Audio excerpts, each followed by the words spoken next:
Well, look, obviously the batting has let us down in the last two games, I would say, when we needed to kind of step up, and there's no running away from that.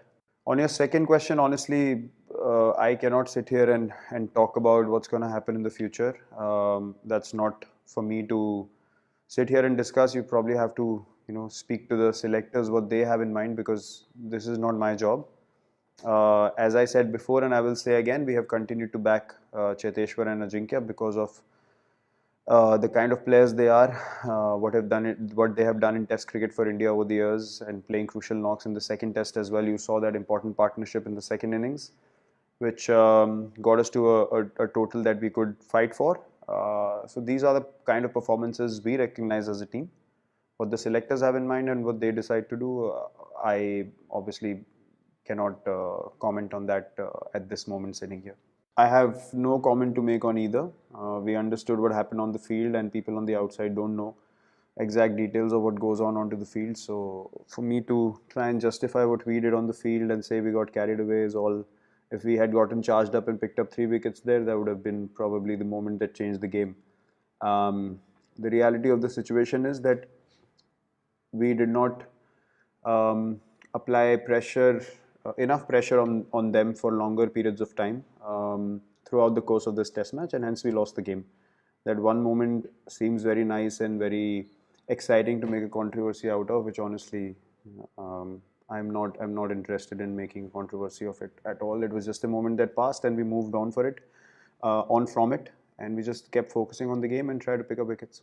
Obviously, we are disappointed when you know that you can win the series and you know you have a chance to beat South Africa in South Africa. Obviously, you feel disappointed when you're not able to do that, and we certainly are disappointed. That's a very natural part of sport, especially for a team that's so driven and so eager to win anywhere in the world and believe that we can win anywhere in the world. And having done that as well now, I think it's even more so disappointing that we were not able to get the result that we wanted.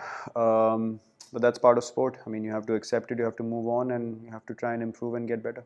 Again, that's part of sport. I mean, I can't sit here and say what if this had happened or what if that has happened. The reality of the situation is that we have lost 2-1. Those balls did not take the edges and they did not come to the slip cordon. So ifs and buts have no place in sport, because it's such an amazing thing to be part of, where you're just playing one moment at a time, and when that moment passes away, there's no point thinking about it, because there's more and more moments that follow, and you have to make sure that you stay present and try and capitalize on those moments individually. So we can just think about the mistakes that we made and try to correct them. I'm not gonna think about the things that could have gone our way, because if they had to go our way, they could have gone our way already. So I don't think there's any point focusing on those anymore. When we say batting lineup, we obviously add the lower middle order also to it. It's not just focusing on 4 guys or 5 guys. It's till number 7, potentially 8 as well, to make sure that we get the runs required to be put on the board. So that's a collective responsibility I'm speaking about, and everyone knows it. I mean, everyone knows that they haven't quite stepped up and put in the performances that would have driven us into more, I would say, comprehensive or more dominating positions. And yeah, that's basically what I understood as to why we ended up losing the 2 test matches, is because collectively, again, we lost too many wickets in one session, that we have done a few times in the past as well. Definitely, I think it was a high quality knock, given the conditions and the situation and the kind of bowling there was on display, and that's the talent he possesses. And uh, hence I said, I mean, it's up to him to keep learning from the mistakes that happen, because we understand what he can do for the team on a regular basis, and the quality that he has as a wicket keeper and batsman, he can surely keep doing this at a regular occurrence for India, and that is only going to help the team to be in match winning situations, because he's a special talent and he can do some special things. So yeah, I mean, tremendous knock, one of the better hundreds that I've seen. Well, I think I can talk from a player's point of view. You're obviously very driven and motivated to perform for in any match that you play for India, and I can, as an individual, I can definitely say that I'm looking forward to the ODI series, and I'm driven to perform in those ODI games. So I don't think anyone's gonna take whatever happened in this Test match, the second innings more so, and take it into the ODIs. We did not get mauled. Make no mistake, we were competitive throughout. Even the two Test matches that we lost, they had to really work hard and earn victories. It's not like we just threw in the towel and gave victories away. So we are quite aware of that. And if we capitalize on those important moments in any format of the game, we have enough quality in our side to keep winning matches consistently. I think South Africa, the two times that they chased the scores down, I think they batted really well and applied themselves.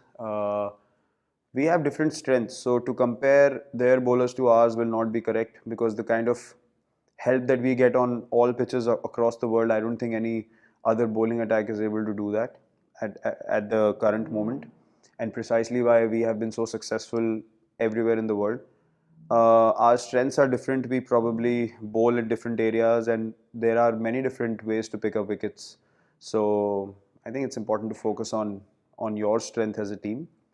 Appreciate what the opposition did well. They exploited the conditions with their pace and bounce, which obviously they have grown up in these conditions. They know these pitches so well, and which areas to bowl at, and consistently hit those areas. So you have to give them credit for that. But at the same time, you have to understand your strengths and keep sticking to it, and understand that that has gotten us results in the past. So that should hold you in good stead even moving forward.